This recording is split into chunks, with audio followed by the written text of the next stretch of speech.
Welcome back to Don't Repeat What Mommy Says. Don't do it.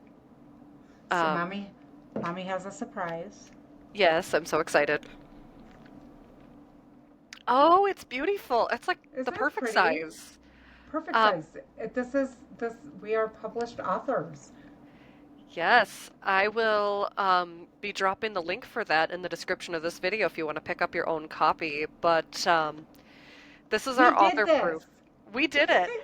This Um, is a proof copy, so if you order it, you're not going to have this across your yeah, book. you won't have the nut for resale, and we did tweak the cover just a smidge, so we have the final editions coming soon. We'll show those on another episode probably, and some Facebook reels and whatnot. But so excited about this. Should I read the back of it?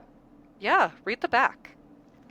Okay, this is what our book's about, sort of. Norma's life has been a jagged puzzle, never quite fitting until motherhood pieced her together. Escaping the shadows of an abusive marriage, she forged a new life with her loving husband, striving for the normal family life she never knew. But beneath her warm smile lies, I'm reading on the watermark, I'm sorry. Beneath her warm smile lies a fierce untamed edge.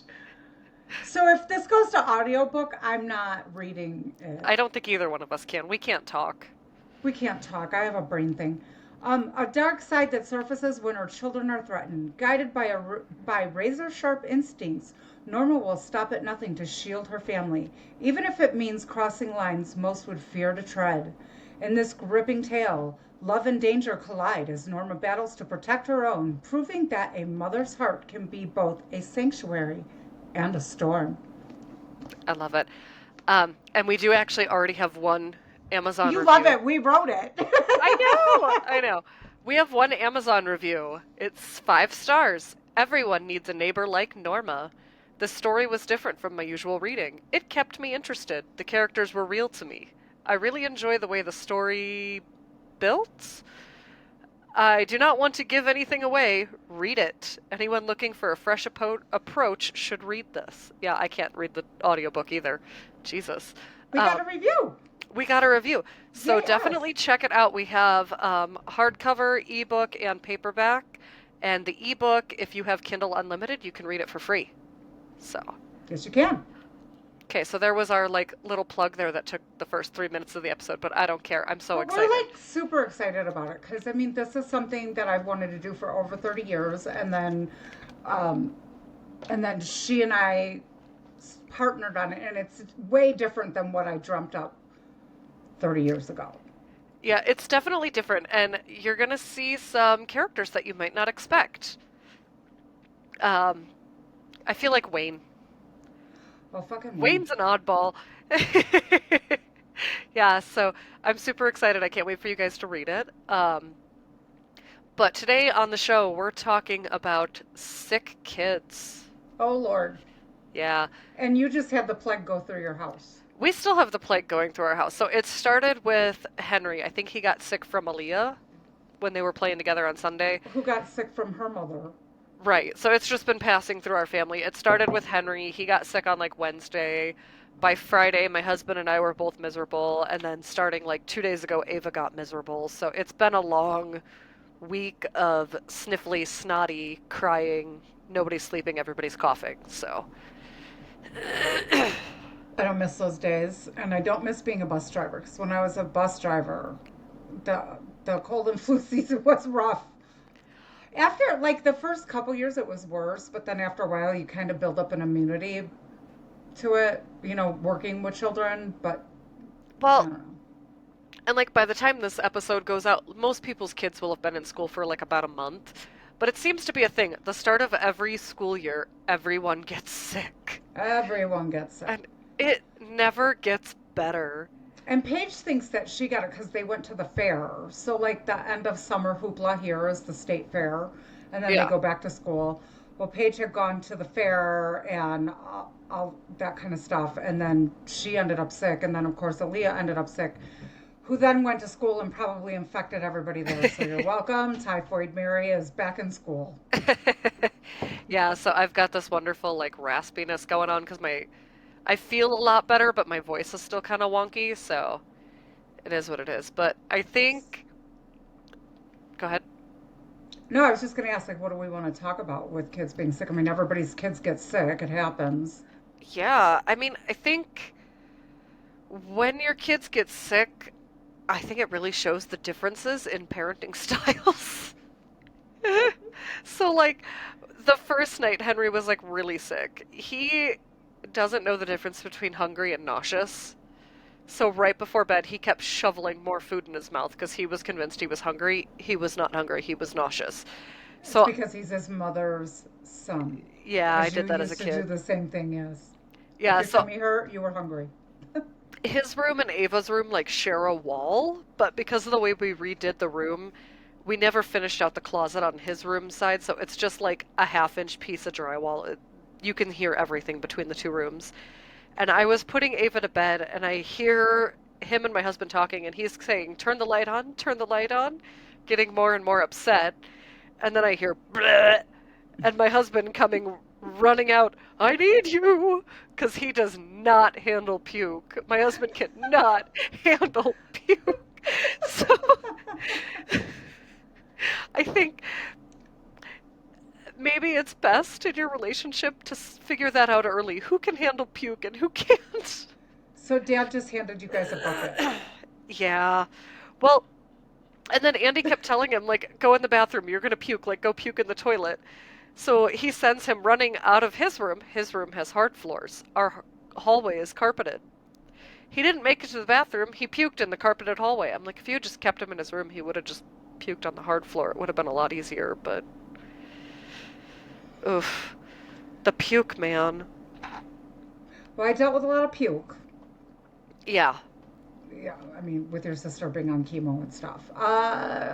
It was for like 6 months. Not that she puked every day for 6 months. It was like whenever she had a treatment until they gave her the Zofran, which I don't know why they didn't give her that in the first place, but I Um, forgot.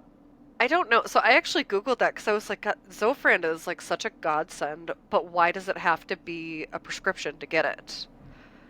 So I Googled it because I had to know. Apparently, it can cause something called serotonin syndrome because I think it's the way Zofran works does something with the serotonin in your body to make you not puke. Oh, It's, yeah, it was very interesting to read about, but I was like, I guess that makes sense. But man, the second Henry puked, I had one refill of Zofran left, and I filled is out it that like, refill. is it still really expensive? It cost me, I think, $1 per pill for Zofran. I got 10 with my insurance, and it was $10. So when your sister was on it, it was $100 for 10 pills. So $10 a pill, and insurance wasn't going to cover it because they said it was an unnecessary medication. Which Oof. the doctor actually, and you know, back then, like, so she got sick. My husband and I hadn't been married that long. We were a young couple, and we came into the marriage like I left a horrible marriage. So I was in court for years, even after the divorce. So I mean, money was tight. So $100 for a prescription. I mean, I would have done whatever I had to do to get it because she needed it. Um, but yeah, the insurance wasn't going to cover it. The doctor actually fought it with the insurance company and said because of her weight, because she was a really skinny child, that it was life threatening for her to be nauseous like that. So they did cover it finally, but yeah, woo, $100 for 10 pills. Yeah, and thankfully with our insurance, like I said, I don't know what it costs without insurance. With insurance, it cost me like $11 to get a 10 pack of Zofran. But I was actually prescribed it when I was still pregnant with Ava because I was throwing up so much I was losing weight. But I had one refill left, and of course, you're not supposed to give prescriptions that aren't for that person to someone else, you know what I mean? Mm. But it's Zofran. I know the dosage of Zofran for a baby, and when they're throwing up so much they can't sleep, like if your doctor will give you the Zofran for them, just take it. Because I gave him like a half a Zofran as the dose for him. So I gave him a half a Zofran, and he slept great. And then he hasn't puked at all since, which is great. So, Yeah, and with your sister, it was usually like, so I think they didn't send it home with us because apparently before, so like they administer the chemo through an IV, like an IV bag or whatever.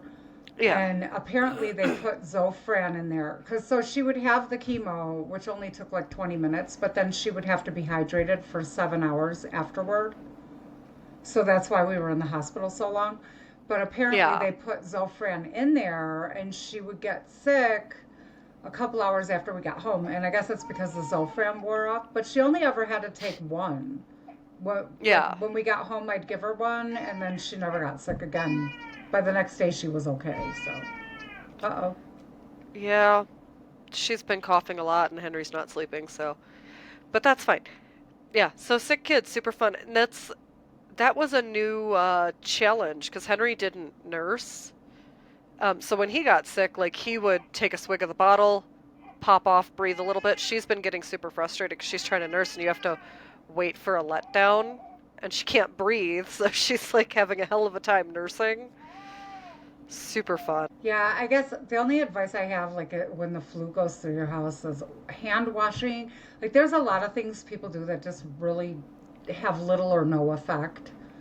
Hand washing is the best thing you can do because wash your hands. So, for 20 seconds is what you need to do. Says we were both CNAs, so we had to take a class in hand washing. So, what were you going to Well, say? and I believe it's children under 5. There's really nothing you can give them for a cold. Isn't there? Um, you can give them Tylenol or ibuprofen, so acetaminophen or ibuprofen. Um, depend if they're over 6 months. If they're under 6 months, I think it's only Tylenol you can give them. Um, But I think that there's certain cough medicines I think that you can give to kids. Like they're I think it was like it's been a long time since my kids were little, so don't skewer me if I'm wrong. But I think it was Robitussin that we used to be able to give to kids. I would ask your now, doctor, please don't take my advice on that. I think that's what they used to say that it was Robitussin. yeah, now I think without a prescription from a doctor, pretty much all you can give are Tylenol and ibuprofen. Kids over 1, the Zarbee's honey cough syrup, there's no actual medicine in it, it's just honey. Hmm. But that stuff does actually work really well. But for the most part, there's just not a whole lot you can give them. So they don't want And you to give cough syrup to kids at all. no, After one though. after 1, no, not until they're over 5. Till they're over 5. No. I believe was what I was hearing. I don't know. Because I was, Like I said, I think I never give you guys cough syrup like before you were 1 years old, but I think it was Robitussin that they told me I could give you. But maybe that was just because I asked the doctor and they said, oh, that would be okay. well, and something else that apparently changed, and it's just changed since I got my CNA certification, which was, I mean, still a while ago, but not that long, um, less than 10 years. They no longer have you do like all the math when you take a temperature. So remember, it used to be like if you take a temperature in the armpit, you add a degree. Oh yeah, If you take a temperature in the mouth. yeah, Now they're like the temperature is the temperature. If you take it in the armpit and it's 99, you don't add a degree and say it's 100 degrees, okay. which is just something interesting because I was watching this Did they pediatrician get talking better about it. thermometers, or did they just realize that was dumb? I think they just realized it was dumb. Like, I don't know. Um, but that was something I had heard about recently because this doctor was talking about like with kids with fevers. She was basically saying like it's better to let them ride out the fever unless they're totally miserable. She said she would rather you treat the child than treat the temperature. You know what I mean? So, Unless it's a certain degree. I mean, because Aaliyah used to get high temperatures, and that can be dangerous. Which yeah. every time that happened, like Paige is a very attentive mom, especially like when it comes to illness. Um, she has a chronic illness, so she always worries, like, oh my God. So if Aaliyah got any kind of anything, especially as a baby, and she was a NICU baby too, so I mean, she wasn't being ridiculous. She needed to make sure her baby was okay. She took her to the emergency room. But Aaliyah used to spike really high fevers, like quickly. So we had to give her stuff to bring the fever down. I think they told us Now, I again do not follow this advice. This is the advice we got for this particular child. Um, Right. I think they had said if it goes over 100 to try to reduce the fever for her. Again, Yeah. with your own child, please ask a doctor because that I'm not a doctor. Yeah, so it definitely is going to vary kid to kid. If you have a kid who's really sick and they're not doing well and you've tried everything you can to treat it at home, just take them into the doctor. Whether Absolutely. that's your normal pediatrician, so like our pediatrician that we use, she has her own like nurse line number and she has separate hours set aside for sick appointments, so she could see a kid like same day a lot of times because she sets aside that time. But not every office does that. But like urgent care, emergency room if you have to, you And know. then here's a good tip. So, say you're a young couple and you have a small baby, and your husband's at work, and you only have one car because you're a young couple and you're just getting started out in life. So, you're kind of stuck at home and you don't have any fever reducing medicine. Maybe you don't even have a thermometer, so you're not really sure if your child's fever is at a scary place. So what are you going to do? Well, you're going to call your husband because you need to get home because we need to get this baby to the emergency room or whatever. That's fine. But in the meantime, you can take washcloths, get them wet, and do it's the inside of your arm, like where your elbow meets the armpits, and the behind the knees. Because you don't want to just plop them in cold water because you can make their body go into shock. But you just like, you can use warm water because it cools off fast. Yeah, you can do baths. So with Henry when he used to Mm-hmm. spike fevers, but what you're looking for is like normal body temperature water. So like Mm-hmm. you're gonna try to get the bath to like 98 degrees. Yeah. When Henry used to get a fever and he was really miserable, I would fill the tub as much as I could, and I would actually sit in the bath with him, so as much of his body as possible was like in the water. And that can be great for making them feel better too when they're sick, because, they play in the bath, they're having a good old time, and it can bring that temperature down a lot more gradually without making them as uncomfortable. Right.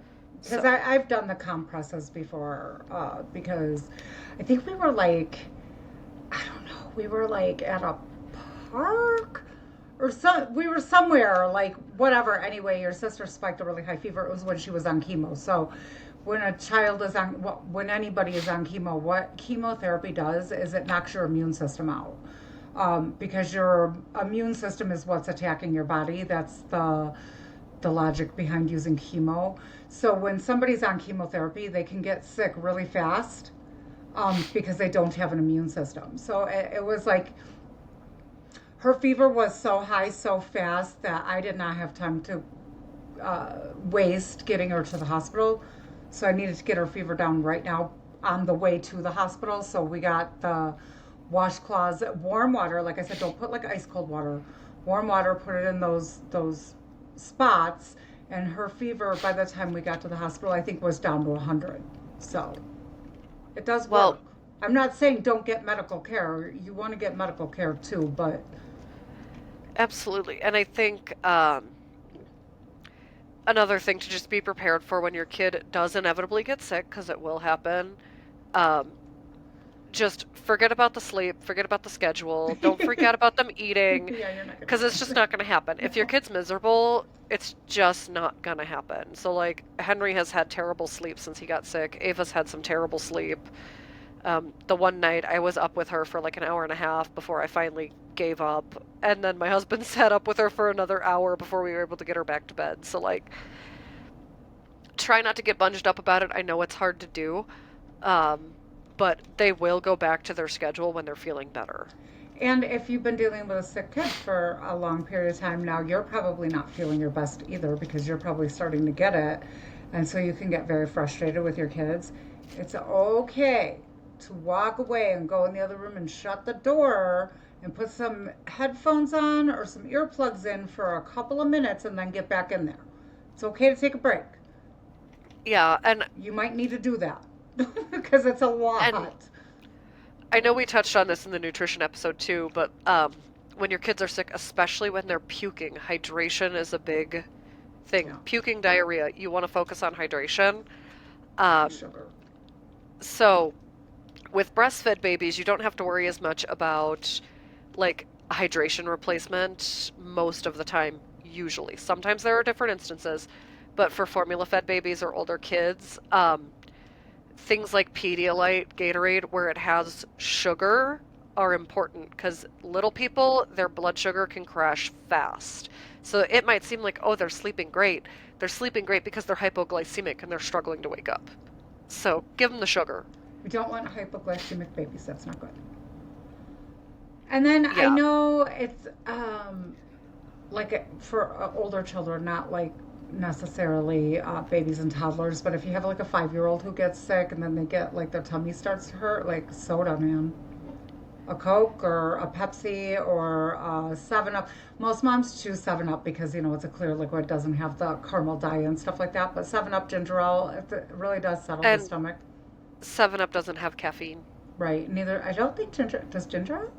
Ginger ale, 7 Up, and root beer, I believe, are typically caffeine Yeah, free. root beer is You cat. can get caffeine free other sodas, but Yeah. So, just be prepared. And another parenting hack that you will learn is have these things in your house for when the plague comes. Because the last thing you want to do is have to go to the store with a sick like kid. with sick kids, or you got to have somebody come into your plague-ridden house to watch your sick kids, and you're probably got the virus now. You're taking it out everywhere. Try to have those things available before cold and flu season hits. So make sure, and the stuff for you too, whatever your go-to is. For me, it's Theraflu. Theraflu works great for me. Um, so you're going to want to have your Kleenex. You're going to want to have your whatever your kids need. I do not believe you're supposed to put Vicks on children, They do make a kid's version of Vicks, but personally, but I won't use it. don't put adult Vicks on your children because it's not good for them. But Zarbee's, Zarbee's is fantastic. Vicks is really not good for it anyone. really isn't. I If don't use Vicks. I use I mean, Zarbee's. don't sue us, Vicks, because it was the tried and true for decades, and some people still buy it. But Vicks is made with camphor, which, with prolonged use, can be extremely hazardous to your health. So, I prefer Zarbee's. It doesn't contain things that are harmful to your health that I'm aware of. I mean, it can if it's swallowed. So, like, don't let your kids get a hold of it and start eating it by the fistful, because it still has eucalyptus, which is toxic if ingested in large quantities. Yeah, Um, but Zarbee's, and for me personally, like Zarbee's works better for me than Vicks. My husband is a guy who doesn't like change, so he would never put Zarbee's on. He will buy Vicks. So my if he husband is was, the same way. it's like whatever. I know like there's a specific deodorant Dad wears, and if they ever go out of business, he's going to stink because I'm sure he won't switch because he's that's just how men are. They get their thing and they don't like change. But I Yeah. actually started using Zarbee's for the kids. And so I was desperate with a cold one day and I didn't have any Vicks and I put the Zarbee's on. It worked better. I was like, well, then I'll just get Zarbee's. Well, and that Zarbee's cough syrup that's just honey. Yeah, it works Um, great. I'm pretty sure it was COVID that I had, but I was getting these horrible coughing fits where I was like coughing so hard, like I was throwing up from the coughing, and just nothing worked. That cough syrup, the just straight, I think it's honey and elderberry. I took like 2 teaspoons of that, and I slept for like 4 hours without a single cough. So I swear by the like Zarbee's. holistic But remedy Zarbee's, Zarbee's. you cannot give it to a child under 1 year old because of the honey. Yes. You can use the chest rub on a child under one, Yes, but but but do not give them the cough syrup because it's honey and they're not supposed to have it because of botulinum intoxins. Did I say that correctly? botulinum Bot, toxin, botulism, yeah, short, right. yeah, pretty Which, close, good yeah. enough. So don't. I Botulism. mean, if you've already done that because you didn't know, it's okay. All's well that ends well. Don't beat yourself up. But now you know, so don't do it because you just don't want to take a chance. Yeah, Oh, yeah, and the man, tried and true. what? If your kid is really stuffy and you don't know what else to do, put that hot water on in the bathroom and go chill in the bathroom or give them a nice warm bath. Yeah, it works wonders. And as gross as they are for little kids who can't blow their nose, the snot suckers, you can get the old-fashioned like bulb syringes. They work fine. Um, the nose Frida is the one I have that I like the best. My husband can't stand to use it because it grosses him out. But they make electric ones now, so you don't actually have to put your own mouth on it. Um, Kids hate them. I do have to say, somebody told me to do a little bit of saline spray in the nose before I do it and like wait a couple minutes, and that does actually make a big difference. But Yeah, the saline yeah. spray has, and I think that is still safe for children, right? I Yes. mean, because like I hate to say anything because it was so long ago that I had kids, and I don't know what the studies have been since then. But saline drops, nasal drops, because they have ones that are drops that aren't like shoving, like spraying it up their nose. Yeah. They have the drops, and that can help too. And it's just miserable no matter what you do, but you just do what you can. Another one, chicken soup. There was actually Yeah. a study done on it. I just rewatched the video about it. Um, but they found that they thought it was just the warm liquid, and that's why chicken soup made people feel better. But it wasn't just the warm liquid because they No. had people drink it without any of the steam or anything, like through a straw. And they found that the people who drank the chicken soup versus just hot water actually had more improved symptoms and lower, like, nasal inflammation. So chicken soup is a fantastic option. Well, do you want me to tell you the science behind it? Sure. Chicken is actually an anti-inflammatory food, and now you've made a broth with chicken. But also, if you make a homemade chicken soup and you put, if you use garlic in that, garlic is an anti-inflammatory, but also garlic has healing properties. I believe it's antibacterial and stuff like that. So, homemade chicken soup broth is fantastic for a cold. And I know you don't dig it, but if your family likes bell peppers, specifically I red bell don't. peppers, they're really high in vitamin C, Yeah, but they're low in acid, so that can help too if you like that. yeah, I don't Um, care for, unfortunately. 'Cause like the vitamin C bomb is great. All the vitamin C you can get when you're sick is good for you, but the acid can cause issues if you're having problems with like sore throat or postnasal drip. Right, The like acid will orange make it juice, worse. that's rough. Orange juice, lemon juice, some teas and coffees, the acid is not great, but the vitamin C still is. So bell peppers are a good way to get low acid vitamin C in your diet Yeah. And if chicken you soup like bell is good peppers. anytime. So, Yes, it's and if fantastic. if you want a healthy family, make some homemade chicken soup often. And if your baby's old enough that they're eating solids and you want to make chicken soup, my favorite hack for serving soup to babies is to get the baby oatmeal, the stuff that's like really fine oatmeal, and use it in their bowl as a thickener because you can make it like glue and it makes it really easy for them to eat if they're not good with utensils yet. There you So, go. yeah, I So, think what what else? else can you do to survive it? I mean, just you know what, whatever you're doing, you're doing great because nobody gets through the plague in their house unscathed, and it's rough. So Yeah. do the best you can, and if you end up losing your temper or not being as attentive as you wish you would have been because you needed to go in the bathroom and cry for a minute, it's okay. It's going to be okay. You're Oh, doing fine. and I just peeked over at my notes because there's one more thing I wanted to talk on because it gets prescribed for kids a lot. Steroids for illness. When your kid is on steroids, if they start acting like an absolute lunatic, just understand it is probably the medication. So, you know, it might be one of those times where you kind of have to let it slide when they're being crazy. And steroids is a fabulous medication. Like it works fast, it works well. It made your sister violent. Like she was violent on Well, steroids. Aaliyah, that one time she was on steroids, she was freaking out because she wanted to finish her slushie. But we told her, like, it's bedtime, there's like 2 sips left. We're gonna get rid of it because you have to go to bed. She was losing it, like fighting us, screaming, running to the door. She's putting her shoes on, telling me she's gonna go get her own slushie. We live 8 miles outside of town. Okay, it's not like she could just walk down to the corner. Yeah. But it was, it took us all a minute because we were all like, what is going on? And then it dawned on all of us, like, it's the steroids. So the behavioral issues with steroids are pretty normal. So just Also, be aware. if you put, I, okay, so I am not a doctor. I do not recommend ever giving Tamiflu to a child. Oof, yeah. It causes it causes bad dreams. It also causes hallucinations, especially in children. They put Aaliyah on Tamiflu once, and she was like a demon possessed person. It was like really scary, and we're like, what is going on? Which is why I started researching the side effects to Tamiflu. And for her, now I'm sure there are kids that take it and don't have side effects, but I've known a lot of people whose children took Tamiflu and there was some bad side effects. So, Yeah.